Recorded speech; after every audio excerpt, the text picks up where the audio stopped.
Hello guys, welcome to my YouTube channel. তো guys, আজকের মর্নিংয়ের ব্রেকফাস্টটা আমি শুরু করলাম ম্যাগি দিয়ে। তো চলো ঝটপট করে 2 মিনিটে ম্যাগিটাকে বানিয়ে ফেলি।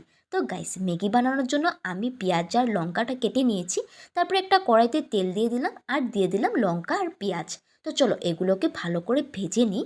আর তারপরে দেখো এখানে দিয়ে দিলাম অল্প একটু হলুদ গুঁড়ো আর অল্প একটু নুন।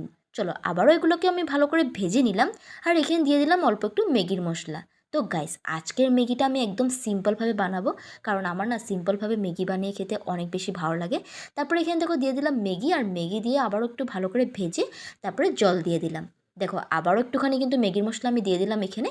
আর আমার এবার ম্যাগিটা হতে থাকুক। আর তোমাদেরকে একটা কথা বলে দিই যে আমার ম্যাগিটা বানাতে কিন্তু 2 মিনিট না, তার থেকে একটু বেশি সময় লেগেছে। আর এখানে লাস্টে দিয়ে দিলাম সস। তা আমার ম্যাগি বানানো কমপ্লিট হয়ে গেছে। কেমন লাগলো আমার ম্যাগি বানানোর রেসিপিটা কমেন্টে জানিও। আর গাইস, ম্যাগিটা খেতে কিন্তু দারুণ হয়েছিল। চ্যানেলটা সাবস্ক্রাইব করে দিও। Thanks for watching.